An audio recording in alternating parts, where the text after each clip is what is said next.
5,000 বস্তা রাখার জায়গা খালি রেখেই হিমঘর বন্ধের ঘোষণা।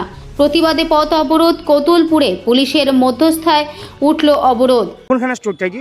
জিএম কোল্ড স্টোর কতুলপুরের জিএম কোল্ড স্টোরে 5,000 খালি আছে, কিন্তু সেই খালিটা আমরা বড়বাবুর সাথে, থানার বড়বাবুকে এনে স্টোরের মালিকদের সাথে আমরা কন্ট্যাক্ট করলাম যে 5,000 মালটা শুধুমাত্র গরুর গাড়ি দিয়ে আমরা লোড করা হবে এবং রাত্রি 9:30 পর্যন্ত।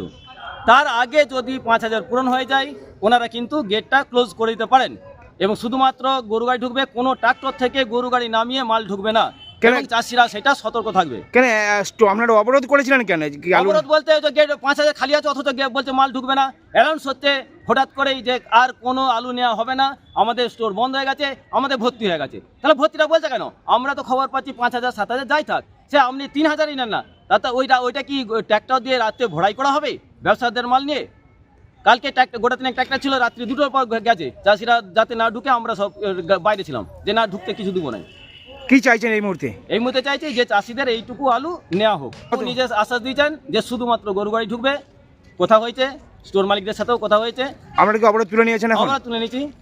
হিমঘরে 5,000 বস্তা আলু রাখার জায়গা খালি রেখে হিমঘর বন্ধের ঘোষণা করেছিল হিমঘর কর্তৃপক্ষ। এই ঘটনাকে ঘিরে তুমুল উত্তেজনা ছড়ালো বাঁকুড়ার কতুলপুরে।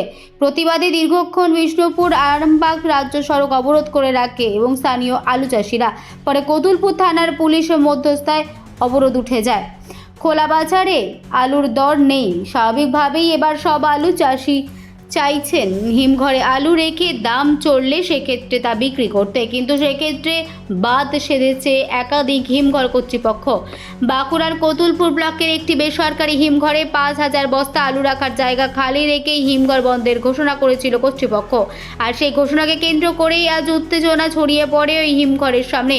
আলু চাষিদের দাবি, চাষিদের আলু সংরক্ষণ না করে হিমঘর কর্তৃপক্ষ ব্যবসায়ীদের আলু সংরক্ষণের উদ্দেশ্যে হিমঘরে এই জায়গা খালি রাখতেই চাইছে। হিমঘর কর্তৃপক্ষের এমন পক্ষপাতিত্বের অভিযোগকে সামনে রেখে প্রতিবাদ শুরু করেন চাষিরা। বিষ্ণুপুর আরামবাগ রাজ্য সড়ক অবরোধ করে বিক্ষোভে ফেটে পড়েন চাষিদের। বেশ কিছুক্ষণ ধরে অবরোধ চলার পর অবশেষে খবর পেয়ে কতুলপুর থানার পুলিশ অবরোধ এবং পৌঁছায়। পুলিশ হিমঘর কর্তৃপক্ষের সঙ্গে কথা বলে হিমঘর খালি অংশ ভর্তি না হওয়া পর্যন্ত চাষিদের কাছ থেকে আলু নেওয়ার নির্দেশ দেয়। পুলিশের নির্দেশ হিমঘর কর্তৃপক্ষ আশ্বাস দিলে চাষিদের অবরোধ ওঠে।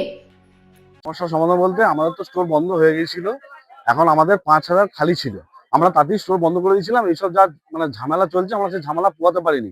এবারে খুলে দিলেই আবার 50,000 মাল চলে আসবে। চাষিরা সকাল থেকে পথ অবরোধ করেছিল, আমরা নিনি, থানা থেকে অনেকবার এসছেন, দিয়ে এখন বড়বাবু সব স্টাফেরা এসছেন, এসে আমাদেরকে ওনারাও সহযোগিতা করেছেন, চাষিরাও আমাদেরকে সহযোগিতা করেছেন। ওনারাও দায়িত্ব নিয়েছেন যে আমাদের 5,000-এর একটা বস্তাও আমরা স্টোরে ঢোকাবো না, তাতে যদি সন্ধ্যা 7টার মধ্যে আমাদের 5,000 হয়ে যায় আমরা দিয়ে বন্ধ করে দেবো। আনন্দ আর ভালোবাসার দীপ্তিতে গড়া সমুজ্জ্বল পরমা, ঠিক তোমারই মতো। শ্যাম সুন্দর কোম্পানি জুয়েলার্স, আগরতলা, উদয়পুর, ধর্মনগর, কলকাতা।